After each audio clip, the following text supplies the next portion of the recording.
एक भूतिया हवेली की कहानी। वह उस पुरानी हवेली को छोड़कर चले गए थे क्योंकि वह उस जगह पर नहीं रहना चाहते थे। उन्होंने उस पुरानी हवेली से कुछ दूर एक नई हवेली बनाई थी। उस जगह पर रहने वाले लोग यह बात जानते थे कि उस पुरानी हवेली में कुछ जरूर है, जिसके कारण उन्हें वह छोड़नी पड़ी। मगर क्या है वह कोई भी नहीं जानता था। यह बात भी लगभग 20 साल पुरानी होगी। उस परिवार के लोग त्योहार की तैयारी कर रहे थे। वह भी उस समय पुरानी हवेली में ही रहते थे। रात का समय था और गांव में बिजली नहीं थी। अंधेरा भी बहुत था। इस कारण कुछ भी साफ नजर नहीं आ रहा था। सभी लोग यह सोच रहे थे कि जल्दी ही बिजली आ जाएगी, मगर बिजली नहीं आई। हवेली में रोशनी करने के लिए कुछ दीपक जलाए हुए थे, मगर एक हवा का झोंका सभी को बंद कर गया था। यह कैसे हुआ, यही सब हवा को ही जिम्मेदार ठहरा रहे थे। मगर सच क्या है यह कोई भी नहीं जानता था। सभी लोग बाहर ही घूम रहे थे। कुछ नौकर हवेली के ऊपर फिर से दीपक को जला रहे थे, मगर वह जब भी जलाते थे तुरंत ही वह बंद हो जाते थे। वह बहुत कोशिश कर रहे थे, मगर वह सफल नहीं हो रहे थे। नीचे से आवाज आई कि यह क्या कर रहे हो? चारों ओर अंधेरा है और तुमसे एक भी दीपक नहीं जल रहा है। क्या हो रहा है ऊपर? वह कहते हुए ऊपर की ओर गए और उनका पैर फिसल गया, जिसके कारण वह ऊपर नहीं जा सके थे।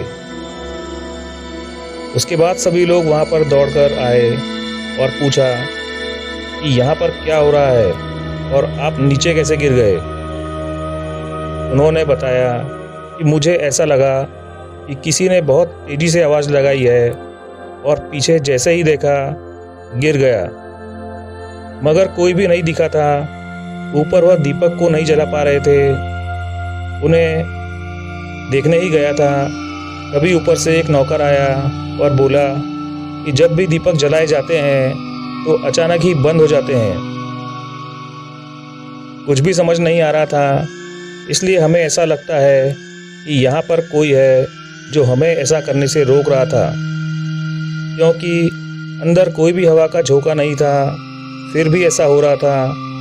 सबके मन में कुछ तो बात चल रही थी कि ऐसा कैसे हो सकता था। पता लगाने के लिए बहुत प्रयास किए, मगर कुछ पता नहीं चला था। रात बीत गई, सुबह हो गई और उसी दिन सब कुछ बदल गया। कुछ चीज़ों की जगह अपने आप बदल चुकी थी।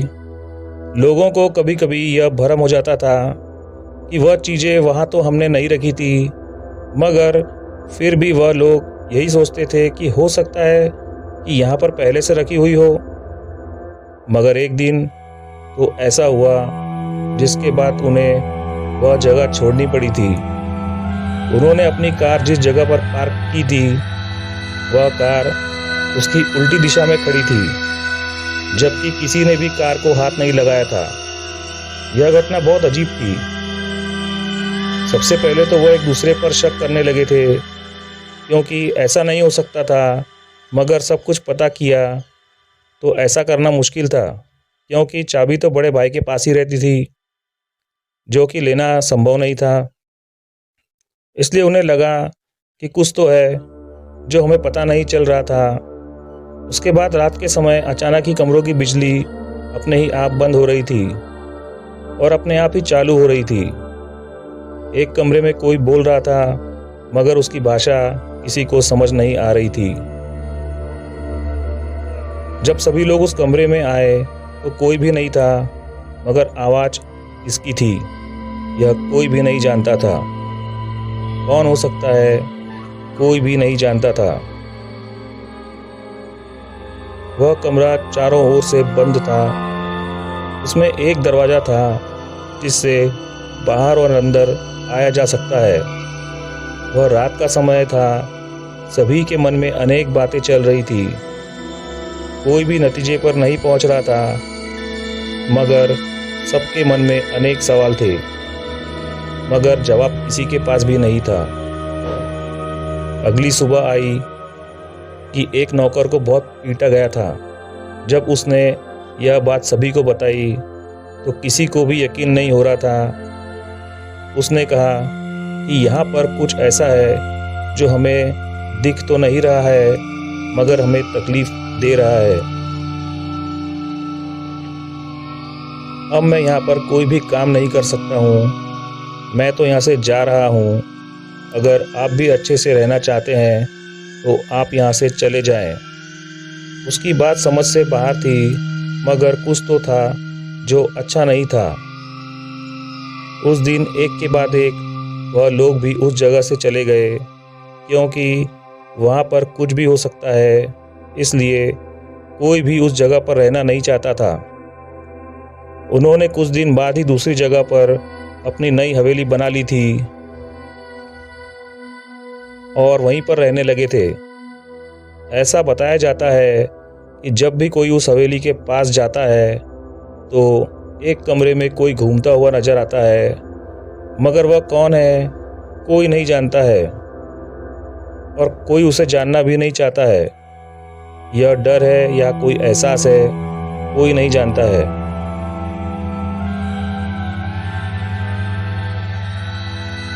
मगर एक बात तो है कि कोई तो है जो हमें महसूस नहीं होता है, लेकिन वह है, इस बात को वह बताना चाहता है, मगर कोई भी सुनने के लिए तैयार नहीं है। कुछ दिन बाद उनके लड़के शहर से वापस आते हैं, जो कि अपनी पढ़ाई के लिए बाहर ही रहते थे। उन्हें इस बारे में कुछ भी नहीं पता होता है।